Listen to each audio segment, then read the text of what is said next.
দাদা আপনি শুরু করেন। এটা আপনাদের এখন দেখাবো। আমি ভিডিও দেখাবো, এটা দেখেন। এটা ডিজেল ইঞ্জিন এবং ডিজেল ইঞ্জিনের এটা হেড সাবজেক্টার মানে ছবি আঁকাইছে এবং ডিজেল ইঞ্জিনের হেডে এটাকে সিলিন্ডার বলা হয়। আপনি বললেন সিলিন্ডার কি? এটা পুরোটা সিলিন্ডার, ঠিক আছে। এটা হচ্ছে পিস্টন, পিস্টনে এরকম রিং দেওয়া থাকে, পিস্টন রিং বলা হয় যেটা। আর এটা হচ্ছে কানেক্টিং রড, কানেক্টিং রড যে লাগানো থাকে আপনার ক্র্যাঙ্কশ্যাফটের সাথে। মেন যেটা ক্র্যাঙ্কশ্যাফটের এখানে আপনার গিয়ারবক্স থাকে এবং গিয়ারবক্স থেকে আপনার শক্তিটা প্রপেলার শ্যাফটের মাধ্যমে ডিফারেনশিয়ালের মাধ্যমে দুইটা আলাদা আলাদা এক্সেলে এবং এক্সেল থেকে শক্তিটা চাকাতে মানে যায় আর কি, প্রবাহিত হয়। তো হ্যাঁ, তো টিডিসি যেটা টিডিসি টপ যেটা উপরের দিকে আপনার পিস্টন যখন উপরে সর্বোচ্চ এর উপরে টিডিসির উপরে যেতে পারে না এবং বিডিসি সর্বনিম্ন যেটা নিচের দিকে আসে এই পিস্টন।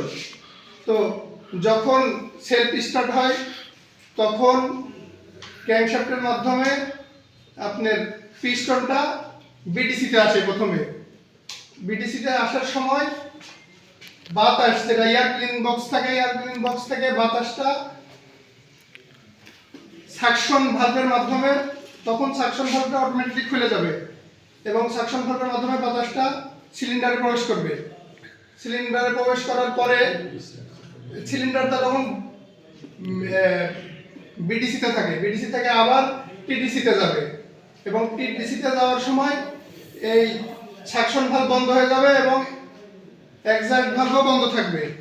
সেই সময় ইনজেক্টরের মাধ্যমে তেল স্প্রে হবে, তেল বা আপনারা যেটা বলেন ফুয়েল স্প্রে হওয়ার সময় এখানে বাতাসটা কম্প্রেস থাকার কারণে যখন গরম থাকে এবং স্প্রে হওয়ার সাথে সাথে একটা বিস্ফোরণ হয় এবং বিস্ফোরণের মাধ্যমে আপনার পিস্টনের মাথাকে ধাক্কা দিবে এবং পিস্টনটা আবার বিডিসিতে আসবে এবং বিডিসিতে যখন আসবে তখন দুইটা ভালভ বন্ধ থাকবে, বিডিসিতে যাওয়া থেকে বিডিসি থেকে আবার টিডিসিতে যাবে পিস্টন এবং তখনই এক্সাস্ট যে ভালভ আছে এই ভালভটা খুলবে এবং ভিতরের গ্যাস আকারে যে কার্বন ডাই অক্সাইড গ্যাস থাকে বা আপনার পোড়া ধোঁয়া, হ্যাঁ পোড়া ধোঁয়া, সেটা সাইলেন্সারের মাধ্যমে বের হয়ে যাবে এবং ইঞ্জিনটা এইভাবেই তখন চলতে থাকবে।